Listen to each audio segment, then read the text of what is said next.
Hello दोस्तों, YouTube की HP math channel पर आप सभी लोगों का स्वागत है। पिछली कक्षा में हम लोग संख्याओं के विषय में परिचित हो चुके हैं। जैसा कि हम जानते हैं, सीख चुके हैं,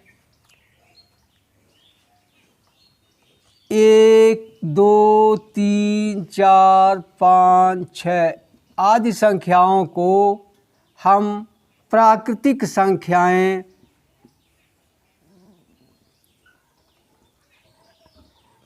जानते हैं। अब इसमें थोड़ी समस्या पैदा हो गई। व्यवकलन की अभिक्रिया या व्यवकलन की क्रिया करते समय कुछ समस्याएं आईं। जैसे उदाहरण के लिए 5 में से 5 अगर घटा दिया जाए तो क्या आ जाएगा? शून्य। अब आप देखिए, इस समूह में या इस परिवार में या इस घर में शून्य नाम का कोई अंक नहीं है। इसलिए परिवार बढ़ा तो दूसरा घर बना, दूसरा समूह बना, जिसे कहा गया पूर्ण संख्याएं। पूर्ण संख्याएं। अब यही सब संख्या है, उसके साथ केवल शून्य बढ़ गया।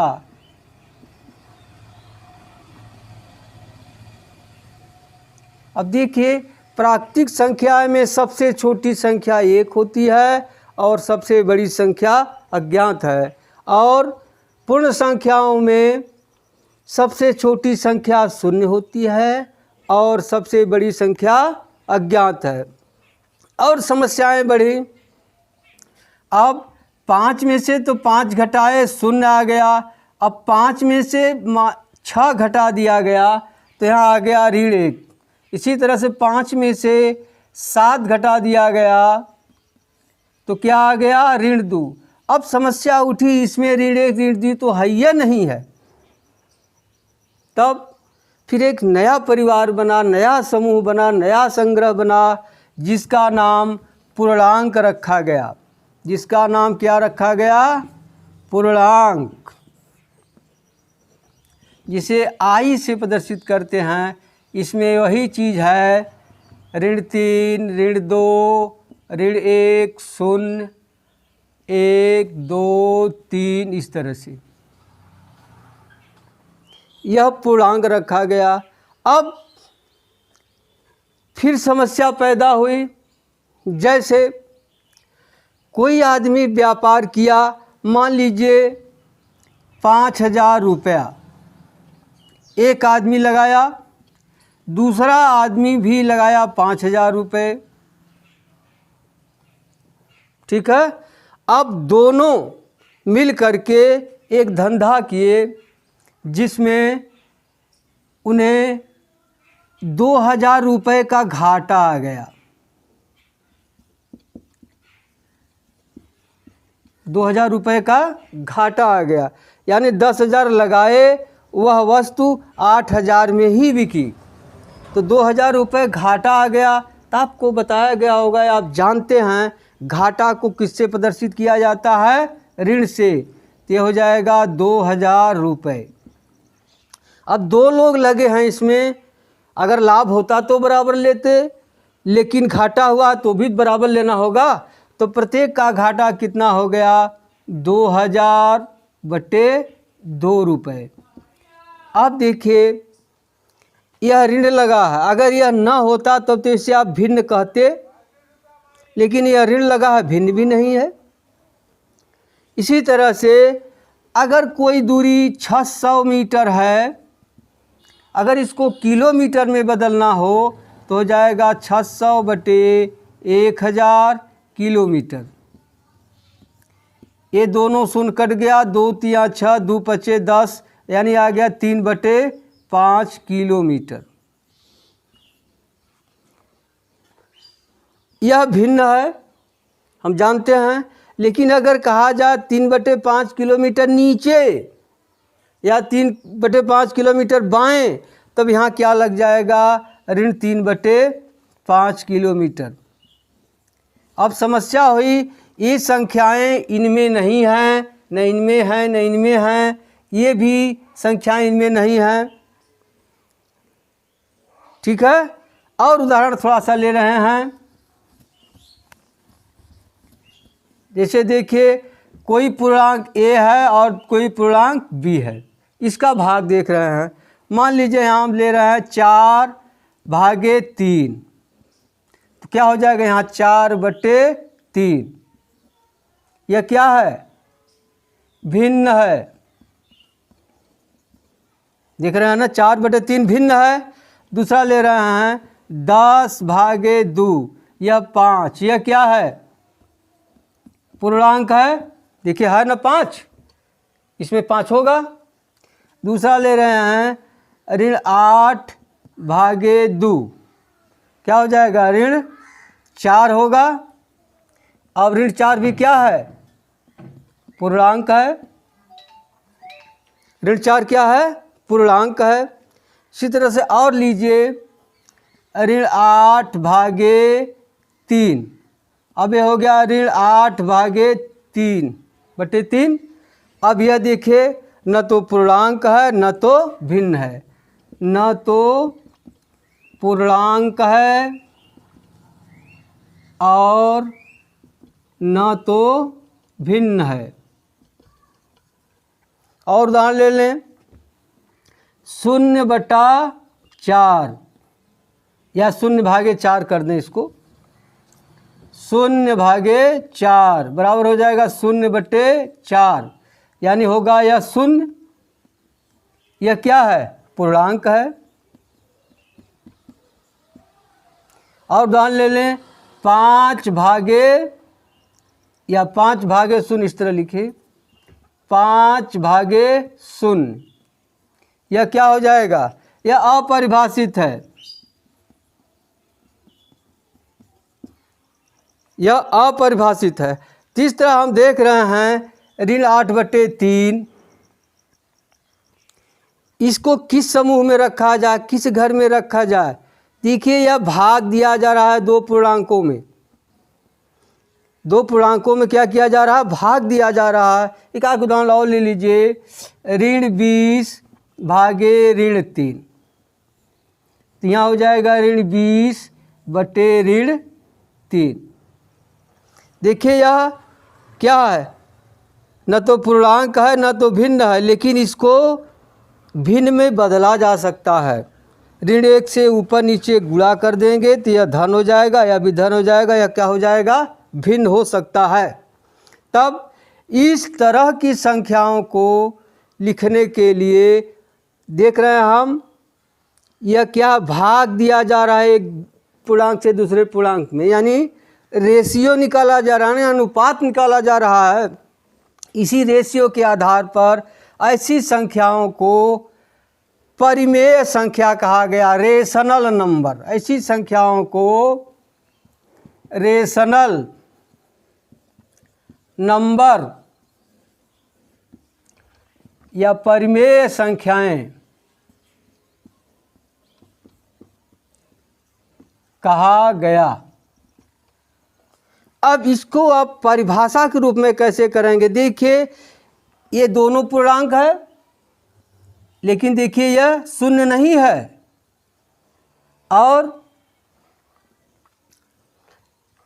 यहाँ ये दोनों पूर्णांक हैं, लेकिन नीचे वाला हर जो शून्य है, इसलिए यह अपरिभाषित है। तो इसकी परिभाषा होगी ऐसी संख्याएं जिन्हें हम लिख दे रहे हैं, ऐसी संख्याएं जिन्हें हम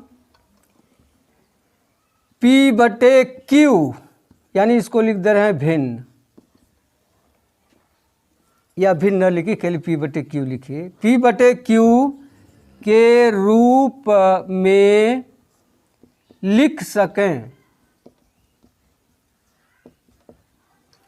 परिमेय संख्याएं कहलाती हैं। परिमेय संख्याएं कहलाती हैं, जहाँ P और Q पूर्णांक हैं तथा Q बराबर 0 न हो। ठीक है। रेशनल नंबर की परिभाषा है ऐसी संख्याएं जिन्हें हम P बटा Q के रूप में लिख सकें परिमेय संख्याएं कहलाती हैं, जहां P और Q पूर्णांक है तथा Q बराबर 0 न हो। ठीक है, चलें आगे। अब थोड़ा दो एक उदाहरण लें, आपको बताना है कि यह परिमेय संख्या है कि नहीं। जैसे हम लिख दिए 4। अब आप बताइए परिमेय संख्या है कि नहीं। आप विचार कीजिए, बताया गया इसको भिन्न रूप में लिख सकते हैं कि नहीं। तो यहाँ क्या होगा, बटे 1 लिख दें। परिभाषा बताई गई P बटे Q है, यह पूर्णांक ये पूर्णांक होना चाहिए। देखिए 4 पूर्णांक है कि नहीं, 4 है पूर्णांक इसमें, 1 है पूर्णांक इसमें, इसलिए यह परिमेय संख्या है। दूसरा उदाहरण 3 बटे 4। देखिए 3 पूर्णांक है, 4 पूर्णांक है, इसलिए यह परिमेय संख्या है। तीसरा उदाहरण ऋण 3 बटे 5। देखिए ऋण पूर्णांक है, 5 भी पूर्णांक है, देख रहे हैं ना, इसलिए यह परिमेय संख्या है। अब 0 बटे 6। देखिए 0 भी पूर्णांक है, 6 भी पूर्णांक है, इसलिए यह परिमेय संख्या है। अब ले लें 5 बटा 0। अब बताइए पूर्णांक है कि नहीं। सोचिए, यह पूर्णांक नहीं है। क्यों? क्योंकि परिभाषा में बताया गया है कि हर उसका शून्य नहीं होना चाहिए। ये देखिए हर शून्य है, इसलिए यह परिमेय संख्या नहीं है। और देखिए दूसरा उदाहरण ऋण 20 बटे ऋण 3। देखिए ये भी परिमेय संख्याएं हैं, ये भी परिमेय संख्या है। क्यों? क्योंकि यह भी पूर्णांक है ऋण 20 और ऋण 3 भी पूर्णांक है। परिभाषा में बताया गया है कि P बटे Q, जहाँ P और Q दोनों पूर्णांक हो, यह परिमेय संख्या है। दूसरा उदाहरण देखिए 25 बटा ऋण 4। परिमेय संख्या है कि नहीं है। क्यों? 25 भी पूर्णांक है, ऋण 4 भी पूर्णांक है, इसलिए यह परिमेय संख्या है। अब जरा इसमें देखिए ये इसमें कहीं ऋण नहीं है, देख रहे हैं ना, लेकिन इसमें दोनों में अंश और हर में ऋण है। इसमें हर में ऋण है, इसमें अंश में ऋण है। तो परिमेय संख्याएं दो तरह की हो गई, ऋणात्मक परिमेय संख्याएं और धनात्मक परिमेय संख्याएं। ऋणात्मक परिमेय संख्याओं में अंश और हर में दोनों में एक का चिन्ह प्लस और दूसरे का चिन्ह माइनस, यानी दोनों का चिन्ह विपरीत हो तो उन्हें हम कहेंगे ऋणात्मक परिमेय संख्या। अगर दोनों का चिन्ह समान हो तो उसे कहेंगे धनात्मक परिमेय संख्या। ये देखिए इसमें ऋण 1 से गुणा करके आप बना सकते हैं धनात्मक, या यूँ कहिए ऋण से ऋण कट जाएगा तो यह हो जाएगा धनात्मक परिमेय संख्या। समझ में आया? परिमेय संख्या में अगर अंश या ऋण में अंश या हर में से कोई एक का चिन्ह ऋण हो और दूसरा धन हो तो ऐसी परिमेय संख्याएं ऋणात्मक परिमेय संख्याएं कहलाती हैं। और अगर दोनों चिन्ह समान हो तो धनात्मक परिमेय संख्याएं कहलाती हैं। अब चल रहे हैं आगे, परिमेय संख्याओं के गुण। अब देखिए अगर हम यहाँ लिख दें 2 बटा 3, अगर इसके अंश और हर में 2 से गुणा कर दें तो क्या हो जाएगा 4 बटा 6। फिर इसके अंश और हर में 5 से गुणा कर दें तो हो जाएगा 10 बटा 15। ये दोनों एक ही चीज़ है, इसलिए इससे जो गुणा करने पर परिमेय संख्या प्राप्त होती है वह समतुल्य परिमेय संख्या कहलाती है। यानी समतुल्य परिमेय संख्या आप कैसे ज्ञात करेंगे? किसी परिमेय संख्या के अंश और हर में किसी भी संख्या से गुणा करने पर जो परिमेय संख्या प्राप्त होती है वह समतुल्य परिमेय संख्या कहलाती है। एक चीज़ ध्यान देना है, जिस अंक से आप गुणा करेंगे वह शून्य नहीं होना चाहिए, यानी अशून्य अंक से ही गुणा करना है। अगर आप शून्य से गुणा कर देंगे, जैसे 2/3 है, शून्य गुणे शून्य तो बराबर हो जाएगा 0/0, बराबर हो जाएगा शून्य। देख रहे हैं, न धनात्मक परिमेय संख्या है न ऋणात्मक परिमेय संख्या है। ठीक है, अब हो गया ना। अगर आपको समतुल्य परिमेय संख्या निकालनी हो किसी भिन्न का, तो उसी भिन्न के अंश और हर में 1 2 3 4 5 से बारी बारी से गुणा करते जाएंगे, समतुल्य परिमेय संख्याएं प्राप्त होती जाएंगी। अब दूसरा है भिन्न को मानक रूप में लिखना या सरल रूप में लिखना। जैसे 10/15 है। अब 10 और 15 का म से लेकर हर और अंश दोनों में भाग देने पर जो भिन्न प्राप्त होती है या जो परिमेय संख्या प्राप्त होती है वह इसका सरलतम रूप या मानक रूप कहलाता है। जैसे 10 और 15 का म से 5 होगा तो 5 दूनी 10, 5 तिहाई 15, यही 2/3 इसका मानक रूप हो गया या सरलतम रूप हो गया। ठीक है, दूसरा उदाहरण ले, ऋण 20/4। देख रहे हैं ना। अब अगर दोनों संख्याएं ऋण हो तो दोनों संख्याओं का एब्सोल्यूट वैल्यू निरपेक्ष मान निकाल करके उसका म से लेकर अंश और हर में भाग देंगे। अब ऋण 20 का निरपेक्ष मान क्या होगा? 20 होगा। ऋण 4 का निरपेक्ष मान क्या होगा? 4 होगा। 4 और 20 का म से क्या होगा? 4 होगा। तो आप इसे काट देंगे तो हो जाएगा ऋण 5/1, यानी ऋण 1 से ऊपर नीचे गुणा कर देंगे। ऋण 5 गुणे ऋण 1, ऋण 1 गुणे ऋण 1 बराबर हो जाएगा 5/1। देखिए यह इसका क्या हो गया? मानक रूप। 5/1 क्या हो गया? मानक रूप। ठीक है, अब इसमें चर्चाएं तो बहुत हैं, अगली वीडियो में इस पर चर्चाएं होंगी। अभ्यास प्रश्न ले लीजिए। हाँ देखिए, ये अभ्यास प्रश्न है। निम्नांकित पूर्णांकों को परिमेय संख्याओं के रूप में लिखिए जिनका हर 1 हो। तो आप इसे लिख लेंगे। ऋण 5/7 को ऐसी परिमेय संख्या के रूप में व्यक्त कीजिए जिनका हर 7 हो, ऋण 14 हो, ऋण 35 हो, 21 हो। तीसरा सवाल है, कौन सी परिमेय संख्याएं धनात्मक हैं और कौन ऋणात्मक हैं? तो ये लिखा हुआ है, इसमें पहचान कर लिख लीजिएगा। चौथा है, सरलतम रूप में लिखे।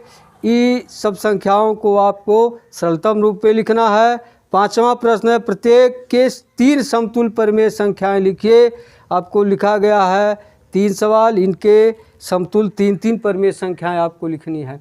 हाँ, कल वीडियो में आपको एक पहेली दिया गया था, रोटी क्यों जली, पान क्यों सड़ा, घोड़ा क्यों अड़ा। 2-1 लोग कमेंट करके उत्तर बताएं, अच्छा है, उन्हें बहुत बहुत धन्यवाद। इसका उत्तर है हेरा फेरी। इसका उत्तर क्या है? हेरा फेरी या अभ्यास कहिए। अभ्यास, अगर आप रोटी को हेरा फेरी उल्टे पलटेंगे नहीं, रोटी जल जाएगी। पान को रोज़ अगर उल्टे पलटेंगे नहीं, उसको हेर फेर नहीं करेंगे तो पान सड़ जाएगा। घोड़ा को रोज़ नहीं दौड़ाएंगे तो घोड़ा दौड़ना भूल जाएगा। ठीक उसी तरह से गणित है। गणित में अगर रोज़ अभ्यास आप नहीं करेंगे तो गणित भूल जाएगी। इसलिए अभ्यास बहुत ज़रूरी है।